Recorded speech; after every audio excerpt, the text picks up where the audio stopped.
In section 9.2, we're going to start talking about the surface area of pyramids. So let's take a look at some different kind of pyramids that you may or may not have learned of before. So here they are. Most of the time you think of a square pyramid, but there are also other pyramids. Now, the base of a pyramid can be any polygon you want. You can have a trapezoidal pyramid, an octagonal pyramid.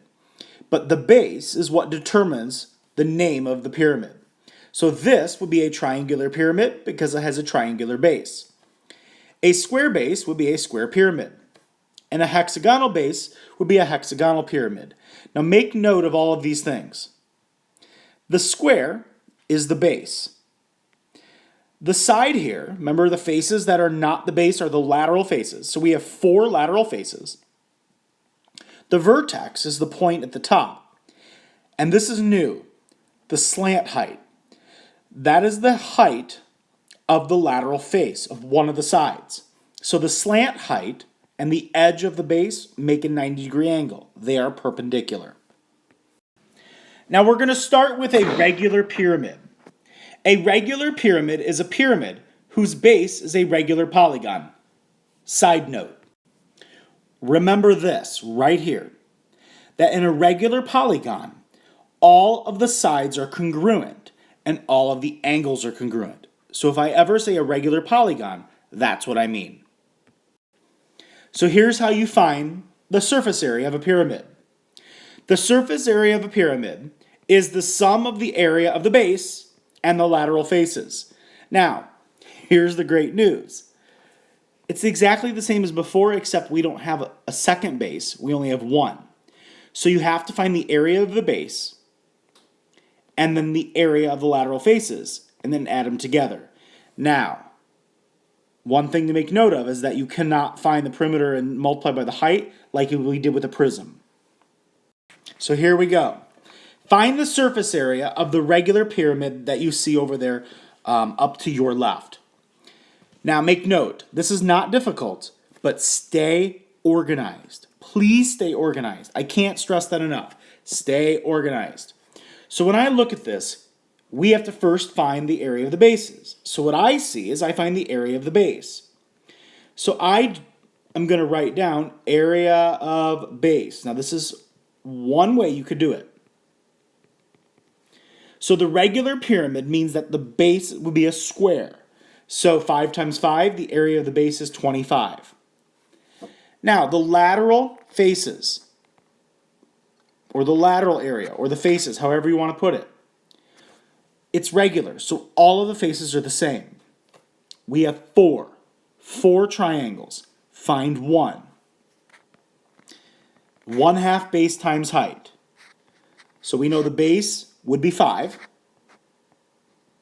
The height would be 8. That gives us 40, and then 1/2 of 40 is 20.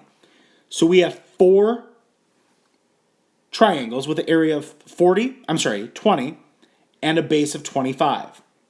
So the surface area would be to take the base and add all of the faces. So 4 times 20. So that would be 80 plus 25, which gives me a surface area of 105 square inches. Example number 2. Find the surface area of a regular pyramid.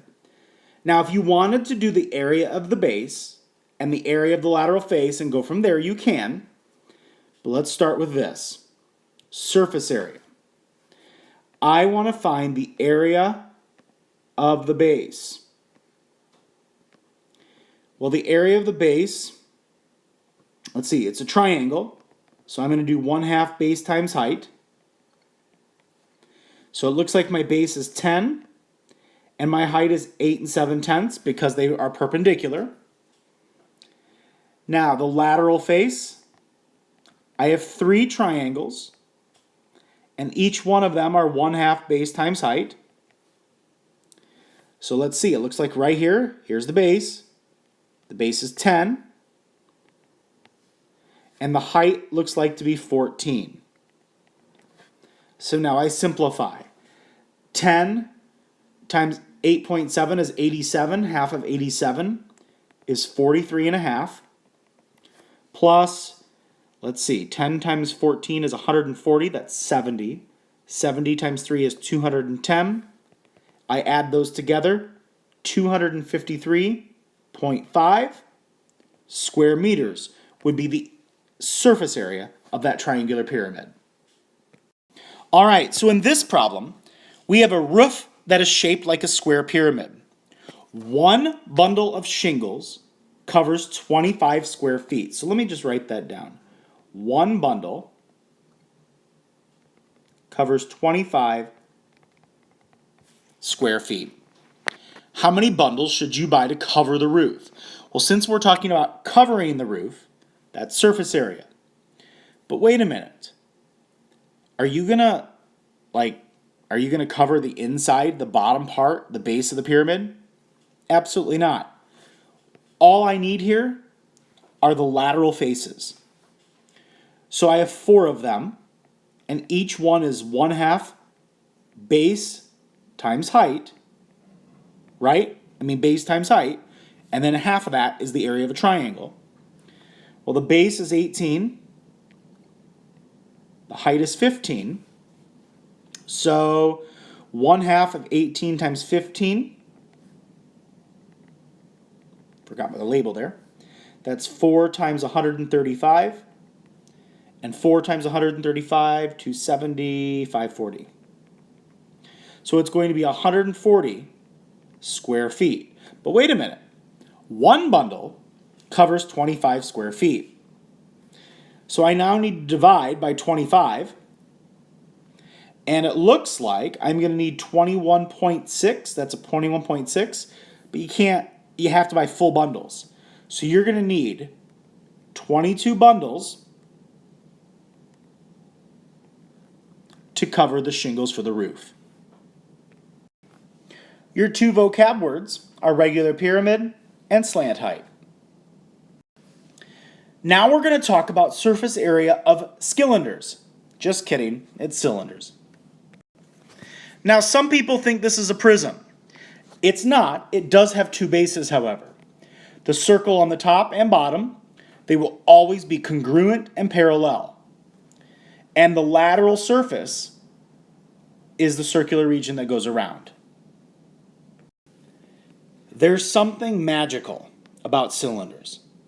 I love cylinders because of how you can actually take the formula and derive it from something else. This is going to be kind of cool. All right, so we're going to start with surface area equals base area. Now remember, how many bases does a prism have? It's 2, plus the lateral area. And remember, the lateral area of a prism is the perimeter of the base multiplied by the height. So let's think about it. 2 bases. Wait a minute. We unfold it. Here's our picture. Here's a base. Here's a base. We have 2 red bases. How do you find the area of a circle? It's pi r squared. That's how, if we have 2 of them, you get 2 pi r squared. That's how you get that right there, 2 pi r squared. That is the area of the bases. Now the lateral area. The lateral area is the perimeter. So if we look here, the perimeter. Now wait a minute. Would you agree this is a rectangle? I'm hoping you do. Base times height. You're like, base times height. But we don't know the base. But the base would wrap around the circle, which is the perimeter of a circle, which is circumference, which is why you have 2 pi r. That's why the lateral area is the base, which is the perimeter, 2 pi r, times the height of the prism. That's how you get your formula, 2 pi r squared plus 2 pi r h. From there, it's super duper easy. Step 1, you write down the formula. S equals 2 pi r squared plus 2 pi RH. Now you can just start plugging in when you write it down. So 2 times pi. R is 4 squared, the radius, plus 2 times pi, and we can plug in 3.14 if you'd like, or the pi button. The radius is 4. The height is 3. So if I did that, that would give me, and actually, you know what? I'm not going to plug in 3.14 until the end. It's more accurate that way. So this gives me 16 times 2, that gives me 32 pi, plus, let's see, 12 times 2, 24 pi. That gives me 56 pi. Now, that would be your answer left in terms of pi, square meters, or millimeters. But 56 times pi, rounded to the nearest tenth, gives me 175 and 8/10 square millimeters. And voila, that's your answer. Example number 2, finding the surface area. How much paper is used on the can of peas? Well, wait a minute. I'm not finding surface area of the cylinder. I only want the label. Well, the label is the lateral area, and that part of it is the circumference of the circle times the height of the prism. That's just the area of the lateral face, that rectangle. So the surface area is 2 pi RH, that's it. 2 times pi times the radius times the height. That gives me, well, you could do 4 pi. If you didn't plug in pi, you do 4 pi, which gives you approximately, whoops, it doesn't give me an answer. By the way, I would not leave your answer in terms of pi here, just because if someone actually asked you how much paper is used, you're not going to say 4 pi. You're going to give me approximation. So approximately, you could say 12 and 56/100 square inches.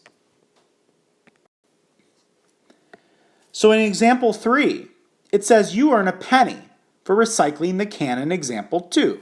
Well, let's go get example 2's problem. Now, then we want to know how much can you expect to earn for recycling the tomato can. Assume that the recycling value is proportional to the surface area. So here's the original can. We'll put that here. Ooh, that's kind of weird.